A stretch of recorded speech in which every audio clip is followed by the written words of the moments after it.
पिछले भाग में हमने देखा कि कैसे इंद्र ने महर्षि दध्यंश को मधु विद्या दी, पर साथ ही एक कठोर शर्त भी रख दी थी।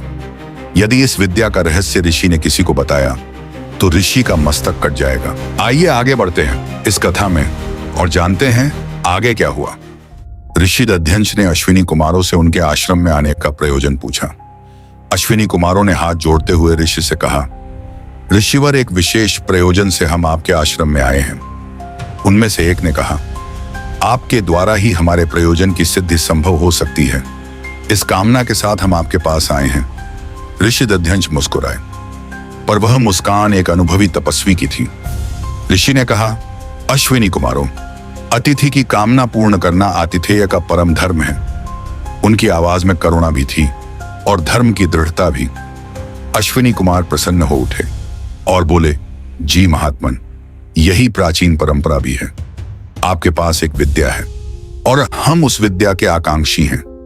ऋषि ने शांत स्वर में कहा, देवगण, यदि मेरे पास कुछ है जो आपको चाहिए तो मैं उसे देकर कृतार्थ होऊंगा।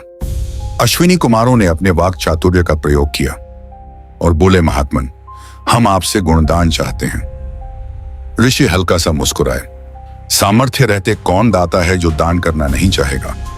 यह कहते हुए उन्होंने अनजाने में ही खुद को एक ऐसे वचन में बांध दिया जो आगे चलकर जीवन मरण की सीमा तक ले जाने वाला था। अश्विनी कुमारों ने ऋषि से मधु विद्या के रहस्य का उद्घाटन करने के लिए कहा।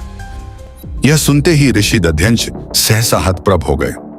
उनकी आंखों में आश्चर्य की रेखा खींच गई और बोले, मधु विद्या का रहस्य। उनका स्वर धीमा पड़ गया। उन्हें यह कल्पना भी नहीं थी कि यह बात अश्विनी कुमारों को ज्ञात हो चुकी थी। ऋषि के मन में आश्चर्य के साथ साथ हल्की चिंता भी जाग उठी।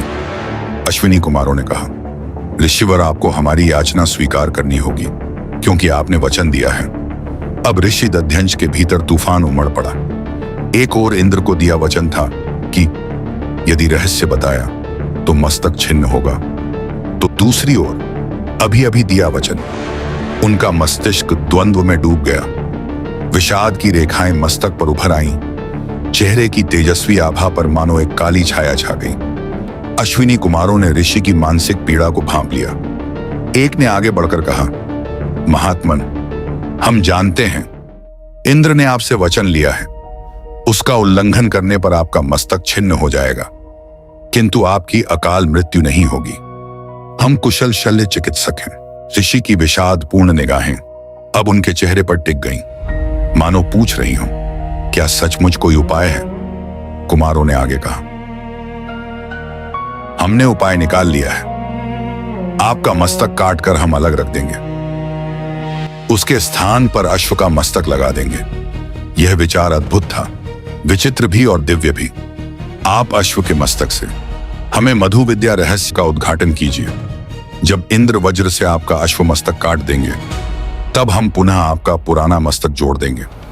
अश्विनी कुमार ने स्पष्ट शब्दों में तर्क रखा, महात्मन, आपके वचन का उल्लंघन नहीं होगा, क्योंकि आपने जिस मस्तक से वचन दिया है वह मस्तक मधु रहस्य का उद्घाटन नहीं करेगा। उनकी आंखों में बुद्धि की चमक थी। मधु रहस्य का उद्घाटन तो अश्व मस्तक करेगा। दोषी होगा अश्व मस्तक, दंड भी उसे ही भोगना होगा। आपका मानव मस्तक अछूता रहेगा। ऋषिवर, आपने हमारी याचना पूर्ति का वचन दिया है। आपका वचन भी पूरा होगा और आप वचन भंग के दोषी भी नहीं होंगे। साथ ही याचक का कार्य भी संपन्न हो जाएगा। यह सुनकर महर्षि दध्यंश की आंखों में फिर से तेज लौटा। उन्हें लगा धर्म ने स्वयं रास्ता दिखा दिया है। ऋषि ने कहा, अश्विनी कुमारों, मुझे आपका प्रस्ताव स्वीकार है। और फिर वह अद्भुत अलौकिक शल्य कर्म शुरू हुआ। अश्विनी कुमारों ने अत्यंत सूक्ष्मता से, मंत्रों की शक्ति से महर्षि दध्यंश का मानव मस्तक उनके धड़ से अलग कर दिया। उस मस्तक को सुरक्षित स्थान पर रख दिया, मानो जीवन का बीज किसी दिव्य कलश में संजोया हो। फिर उन्होंने अश्व का मस्तक लाकर ऋषि के धड़ से जोड़ दिया। क्षण भर को वह दृश्य विचित्र था। मनुष्य का शरीर, घोड़े का सिर, लेकिन भीतर की चेतना अब भी वही महर्षि दध्यंश की थी। अब ऋषि हयग्रीव तुल्य लगने लगे, मानो विद्या का अश्व रूप जागृत हो उठा हो।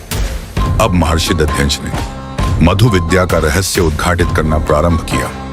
वह ज्ञान जो ब्रह्म के मधुर सर्वव्यापक स्वरूप को समझाता है, वह विद्या जो सिखाती है कि सब कुछ एक दूसरे में रचा बसा है, सब कुछ एक दूसरे का मधु है। अश्विनी कुमारों ने उस दिव्य ज्ञान को पूरे समर्पण से, पूरे भाव से ग्रहण किया। उनका रोम रोम मानो ऋषि की वाणी से अमृत पी रहा था। लेकिन दोस्तों, धर्म की कथा में यदि वचन है तो उसकी परीक्षा भी निश्चित है। मधु रहस्य उद्घाटित होते ही देवराज इंद्र का क्रोध जाग उठा। इंद्र ने स्वर्ग से ही वज्र का प्रहार कर दिया।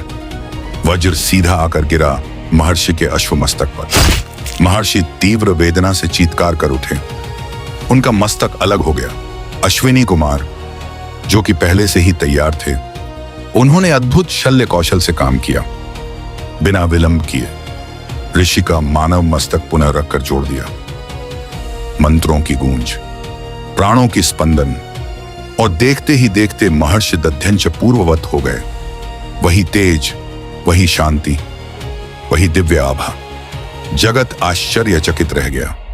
ऐसी शल्य विद्या, ऐसी चिकित्सा, ऐसा अद्भुत कौशल किसी ने पहले नहीं देखा था। सोचिए कितनी महान थी हमारी चिकित्सा पद्धति। अश्विनी कुमार ने ऋषि से कहा, आपने और हमने दोनों ने वचनों का पालन किया है। आपने याचक का वचन भी निभाया, इंद्र को दिया वचन भी नहीं तोड़ा, और हमें मधु विद्या भी प्रदान की। आप गौरव के पात्र हैं, हम अनुग्रहित हुए। उन्होंने महर्षि को भक्ति और श्रद्धा से प्रणाम किया और ऋषि से विदा ली। तो दोस्तों, इस कथा में एक ऋषि ने अपने सिर की परवाह नहीं की, वचन की मर्यादा भी नहीं तोड़ी।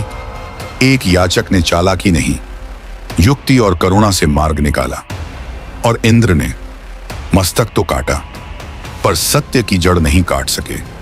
यही सनातन धर्म की सुंदरता है, जहां शर्तें भी निभती हैं, वचन भी पूरे होते हैं, और फिर भी ज्ञान, करुणा और धर्म की विजय होती है।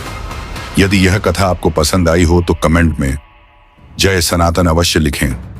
वीडियो को लाइक करें, शेयर करें, और हमारे चैनल को सब्सक्राइब अवश्य करें। यदि आप चाहेंगे तो इस कथा के अगले भाग में मधु विद्या के बारे में विस्तार से जानेंगे। तो मिलते हैं अगले वीडियो में। तब तक के लिए जय सनातन। ओम नमः शिवाय।